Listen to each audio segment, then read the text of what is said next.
Mifa production Jabarani filɛbagaw ani Ondu TV filɛbagaw an bɛ foli di aw bɛɛ ma.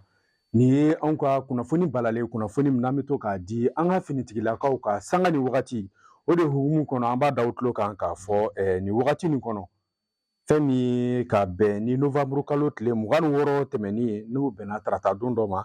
An ka faracɛla fanga ɲɛma ka se hali bi ka fanga don an ka finitigiw olu ka kɛlɛ tagabolo la ka se ka an ka finitigiw u bɛ terrorisme kɛlɛ min na bi n'o ye banbagaci wale mun bɛ ka kɛ Mali kɔnɔ ka se ka dankari la a ye kɛlɛkɛminɛ dɔ ɲini an ka finitigiw ye kɛlɛkɛminɛ mun n'a bɛ fɔ a ma ko drone Akensi. Drone Akensi n'i b'a jateminɛ ale yɛrɛ y'a ka bɔko fɔlɔw kɛ Turkikaw fɛ ka kɛ ka bɛn ni san 2018 wagatiw ye. Akensi ye ale drone an ka masakɛ n'o ye Général d'armée Assimi Goïta a y'a san k'a di a ka armée ma yiraliw kɛra ka bɛn mardi don ma. Drone nin yɛrɛ n'i y'a jateminɛ a fanga o bɛ taga fo toni 4 murumuru 5 o y'a fanga ye. A bɛ doni mun ta o bɛ taga fo kilogramu 1500 ɲɔgɔnna na. O de hukumu kɔnɔ i bɛ u jate minɛ a yɛrɛ kɔnɔna na a bɛ mugujugu min dogo a kɔnɔ o bɛ bɛn kilogramu 400 ma mais mugujugu min bɛ bɔ sanfɛ n'u kan ka baara kɛ o bɛ bɛn kilogramu 950 o ɲɔgɔnna ma. Wa ka da tulo kan k'a fɔ a nafa ka bon sabula fanga b'a la fanga min n'a bɛ fɔ o ma ko turbo propulseur. I bɛ a jateminɛ o fila de b'ale kelen na donc o b'a yira a ka teli wa en même temps a bɛ se ka yɛlɛ fo sanfɛ legelege la k'a sɔrɔ i ma a ye. Nin drone nin a dira an ka faamaw ma a bɛna faamaw dɛmɛ u ka baara kɔnɔna na o kɔrɔmasuru ye mun ye o ko ninnu tɛmɛnen kɔ sa fɛn min ye anw ka finitigilakaw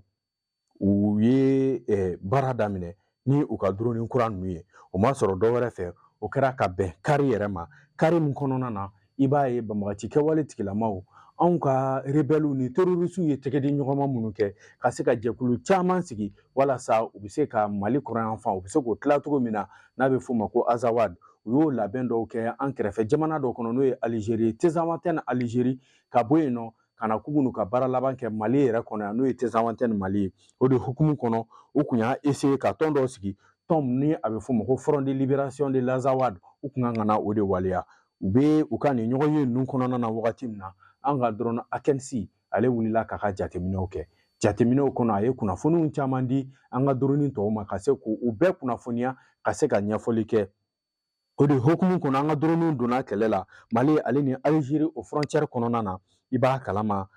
frappe n'a fanga bonyara frappe min kɔnɔna na u ye tɔn kura min yɛrɛ sigi n'o ye Front de Libération de l'Azawad u ka maabaw caman fo ka se maa 8 ɲɔgɔnna olu bɔnɛna u ni na o yɔrɔnin kelen na i bɛ a jateminɛ fɛn min ye Fahada Aga Al-Mahmoud ale bɔnɛna a ni na fo ka se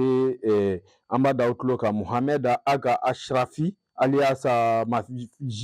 Magic ale fɛnɛ bɔnɛna a ni na fo ka se Bayhak Diknan ani Shogiba Aga Atayer fo ka se Albaraka Alfahi fo ka se Sidi Aga Musa Agbaye olu fo ka se Bashar Ag ni maa 8 yɔrɔnin kelen olu bɔnɛna u ni na o de kɔfɛ sa fo kana se kunnafoniw cayara fɛn min ye Bilal Aga Sherif k'a tun bɛ kɛnɛ kan a joginna u y'a tɛtɛ u tagara n'a ye Algérie a bɛ ka furakɛ nka an tɛna na kala turu kuma la kosɛbɛ nka an bɛ se ka mun fɔ kunnafoni dɔw y'a yira k'a fɔ ale yɛrɛ a bɔnɛna a ni na Algérie ka bɛn décembre kalo tile 6 ma n'o ye Bilal Aga Sherif ale yɛrɛ tun ye maaba ye maa mun ni an n'a tun bɛ ka jɛ ka baara kɛ ɲɔgɔn fɛ i n'a fɔ gasiya ni fɛnw kɔnɔ nka a tilara ka tugu banbagaci kɛwale tigilamaw fɛ ka taga dɛmɛ don olu ma an b'a da u tulo kan k'a fɔ nin wagati na kunnafoniw bɛ ka yira mais an bɛ ka jateminɛ kɛ an ka fanga ɲɛmaw jamana ɲɛmaw n'olu ye kunnafoni di a kan wagati min na an bɛ sɔrɔ ka kala turu o kuma la o tɛmɛnen kɔ fɛn min ye sibiri ka don dimanche kɔnɔna na hali bi banbagaci kɛwale tigilamaw u tun b'u sɔn sabula fɛn min ye Tesanwatène ta u ma diya u la maa caman bɔnɛna u ni na u nana u kunda yɔrɔ jumɛn kan sisan nɔ an b'a da u tulo kan k'a fɔ u nana a essayer k'u kunda nin wagati in na Kɛnparana kan Kɛnparana ale ka kan u nana k'u b'o attaquer nɛgɛ kanɲɛ 5 5 heures du matin fo ka taga bila nɛgɛ kanɲɛ 11 o tɛmɛnen ni sanga 25 ye o wagatiw la an b'a da u tulo kan u n'an ka finitigiw karila ɲɔgɔn na karili min kɔnɔna na an b'a fɔ Mali armée u ye victoire caman kɛ u ye se caman sɔrɔ nka kɛnpɛrɛnna se nin a bɛ don histoire kɔnɔna na sabula armée u ye bunteni mun ɲɛsin terrorisme ma nin wagati in na an tɛna na mɔgɔ dafaw ye sabula mɔgɔ minnu nana ka na ni attaque kɛ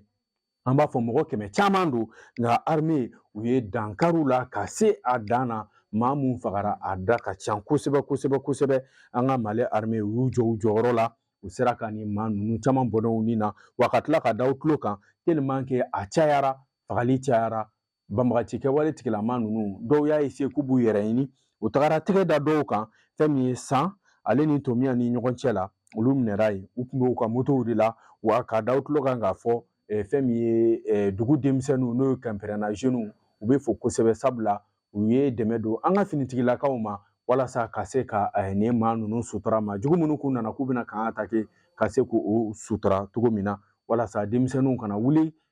ka bɔ sunɔgɔ la ka don dugu kɔnɔ ka taga sɔrɔ nin tiɲɛni sugu kelen don a bɛ se ka denmisɛnninw gêner o de hukumu kɔnɔna na u ye fɛɛrɛ tigɛ ka nin maa ninnu sutura o wagati kɔnɔna na k'a da u tulo kan k'a fɔ terrorisme an bɛɛ kan k'a ta ka kɛ an kunko ye k'a sababuya kɛ jamana ye a ka sɔrɔdasiw de ye n'an ka finitigiw ka se ka wulikajɔ kɛ k'u dɛmɛ ni kunnafoni sanuman ye ni kunnafoni jɛlen o kan ka kɛ dugukɔnɔmɔgɔw ka baara ye walasa an ka finitigilakaw bɛ se ka dankari terrorisme na cogo min na an b'a fɔ nin kunnafoni ale de tun bɛ an ka finitigiw kan n'o ye an ka armée ye an ka faamaw ye sebaya mun sɔrɔ nin wagati nin kɔnɔna na an bɛ foli d'u ma hali bi Ala ka sebaya di Mali ma ka sebaya di Mali armée ma jamana ni jugu u kɛlen don ka fɛɛrɛ tigɛ Ala n'a kira ka don an n'u cɛ aw k'an bɛn wagati wɛrɛ ni Ala ma baasi kɛ